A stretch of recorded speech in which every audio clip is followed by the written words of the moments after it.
અને હવે એક મહત્વના સમાચાર ઉપર કરીશું નજર। અમદાવાદ બાદ સુરતમાં ઇન્કમટેક્સનું સુપર ઓપરેશન ચાલી રહ્યું છે। જાણીતા ઉદ્યોગપતિ વસંત અને ચુનીભાઈ ગજેરાને ત્યાં દરોડા પાડવામાં આવ્યા છે કે જ્યાં લક્ષ્મી ડાયમંડમાં સવારે 5.5 કલાકથી આઈટીની રેડ યથાવત છે। 15 કલાક જેટલો સમય થઈ ગયો છે અને છેલ્લા 15 કલાકથી આઈટીનું મેગા સર્ચ ઓપરેશન ચાલી રહ્યું છે।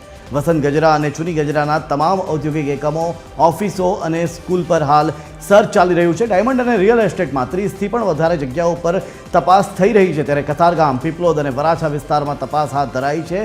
મોટા પ્રમાણમાં અહીં અપ્રમાણસર મિલકત મળવાની શક્યતા સાથે જ વલસાડ અને મુંબઈમાં પણ આઈટી દ્વારા સર્ચ કરવામાં આવી રહ્યું છે। વલસાડ અને મુંબઈમાં પણ ઇન્કમટેક્સ વિભાગની ટીમો ત્રાટકી છે, ત્યારે આ જ મામલે વિસ્તારથી વાત કરવા માટે સંવાદદાતા દિવ્યેશ જોડાઈ ચૂક્યા છે ફોન લાઈન પર। દિવ્યેશ, 15 કલાકથી તપાસ ચાલી રહી છે, 15 કલાકથી આઈટીનું સર્ચ ચાલી રહ્યું છે, હાલ શું છે વિગતો?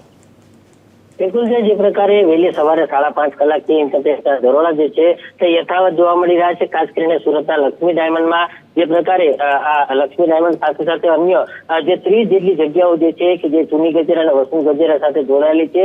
ખાસ કરીને ઔદ્યોગિક એકમો હોય, હીરાના કારખાના હોય કે સ્કૂલો હોય કે અન્ય ઓફિસો હોય, એમ 30 જગ્યાએ અલગ અલગ સર્ચની કામગીરી છે તે છેલ્લા 15 કલાકથી ચાલી રહી છે। ખાસ કરીને સુરત, મુંબઈ, વલસાડ સહિતની જે જગ્યાઓ છે ત્યાં તમામ જગ્યા પર આ પ્રકારે જે આઈટીનું મેગા સર્ચ છે તે ચાલી રહ્યું છે। આ મેગા સર્ચ છે 15 કલાકથી ચાલી રહ્યું છે, હજુ પણ મોડી રાત સુધી સર્ચ ચાલે તેવી સંભાવનાઓ સેવવામાં આવી છે।